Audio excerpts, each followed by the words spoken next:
আসসালামু আলাইকুম ভাই। তো আপনার কাছে আসলাম যে বাংলাদেশের আর্মিদেরকে কথা বলেছিল যে ছাত্ররা যে আপনারা দেশ নিয়ে কাজ করবেন না সরকার সাথে কাজ করবেন, মানে এইটার পরিপ্রেক্ষিতে ওরা বলেছিল আমাদের হাত পাও বাঁধা, আমরা সরকারি কিনা গোলাম। এখন এই বিষয়ে আপনি কি বলতে চান, তারা কি দেশ নিয়ে কাজ করবে না? প্রথমত যেটা বলতে চাইবো সেটা হচ্ছে আপনার সেনাবাহিনীর দায়িত্বটা হচ্ছে দেশের, কোনো সরকার না। এক্স্যাক্টলি। এক্স্যাক্টলি। তো এখানে যে ব্যক্তি বলছে যে আমরা কেনা গোলাম, হ্যাঁ, তারা এখন কেনা গোলাম, কারণ তাদেরকে এখন সরকার অনেক টাকা বেতন দিতেছে, এই জন্য তারা কেনা গোলাম এই কথা বলতে পারে। তো আমি যেটা বলবো যে সেনাবাহিনী মানে হচ্ছে দেশ নিরাপত্তা। তারা শুধু একমাত্র দেশের জন্য কাজ করবে, যে আপনারা আমি আপনাকে টাকা বেশি দেবো এই জন্য যে আপনি আমার কাজ করবেন এমন না। নো, শুধুমাত্র দেশের জন্য। দেশে কোনটা ভালো হচ্ছে কোনটা খারাপ হচ্ছে ওটা দেখার জন্য সেনাবাহিনীর কাজ হচ্ছে এইটা। তো তারা কেনা গোলাম মানে এখন আমাদের বাংলাদেশটা ঠিক এই রকমের হয়ে গেছে। আমাদের বাংলাদেশটাই এখন টাকার দেশ হয়ে গেছে। তো বাংলাদেশ বললে এখন আমার মানে ঘৃণা হচ্ছে আর কি।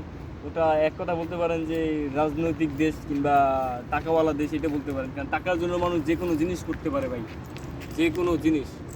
এই যে আমি দেখলাম এখন শেখ হাসিনা কান্না করতেছে, ভুয়া, একদম ভুয়া।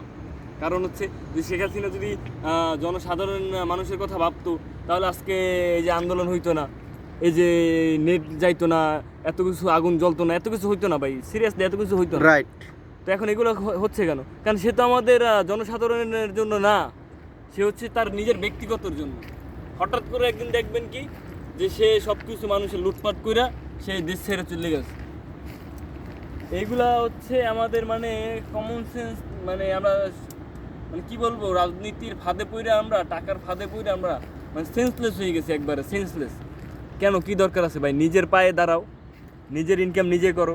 এই তো দেখবেন যে আপনি কোথাও যে একটা ঝামেলা করবেন, হ্যাঁ, আপনাকে পুলিশ কিছু বলবে না। কেন পুলিশ কিছু বলবে না? আপনি একজন রাজনীতির লোক, আপনি একজন রাজনীতির লোক। তখন সে বলবে কি আমি অমুক ভাইয়ের লোক, আমি তমুক ভাইয়ের লোক, আমি আওয়ামী লীগ করি, আমি শেখ হাসিনার লোক, আমি বিএনপি করি, আমি খালেদা জিয়ার লোক। কেন? দেশটা কি তোমার বাপের? দেশটা কারো বাপের না। দুনিয়া আমাদেরকে আল্লাহ পাঠাইছে আমল করার জন্য, আমল করো ব্যাস। এই দুনিয়া কিচ্ছু না ভাই, দুনিয়া কিচ্ছু না, বিশ্বাস করেন আপনি, দুনিয়া কিচ্ছু না। অবশ্যই। আল্লাহ আমাদেরকে পাঠাইছে তার ইবাদত করার জন্য। আমরা মুসলমান হিসেবে আমরা গর্বিত, আমরা ইবাদত করি, ইসলাম পক্ষে চলি। এইসব রাজনীতি বাদ দেন, এইসব রাজনীতি বাদ দেন। এই দুনিয়া না রে ভাই, মরার পরে সবাই একদিন বুঝবেন, হিসাব সবার দিতে হবে। এইসব কিছু না যে আমি রাজনীতি করি, আমি অমুক লোকের লোক, আমি তমুক লোকের লোক, খাল্লি বাল্লি ভাই, বাদ দেন। দুনিয়াটা কিচ্ছু না। দুনিয়াতে আমরা আসছি 2 দিনের জন্য। এই 2 দিন আমরা ইবাদত করি, আল্লাহর ইবাদত করে টইরা যখন মারা যাবো তখন বলতে আল্লাহ আমাদেরকে শান্তি দিবে। আর এইখানে কিচ্ছু না। রাজনীতির সিস্টেমটা কি জানেন?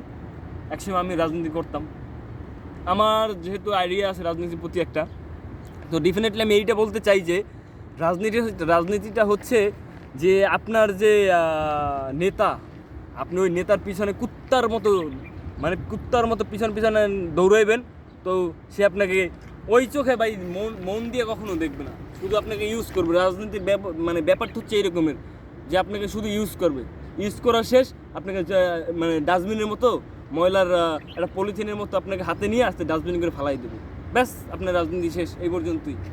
কি দরকার? আপনার মূল্যবান বক্তব্য রাখার জন্য আসলে আমি এমনটাই আশা করছিলাম আপনি এমন কথা বলবেন। আসলে আমরা মুসলিম জাতি সবসময় ন্যায়ের পথে চলবো, নামাজ পড়বো, রোজা করব, আর ন্যায়ের পথে চলবো, অন্যায়কে প্রশ্রয় দেব না। তো এটা আমাদের ধর্ম।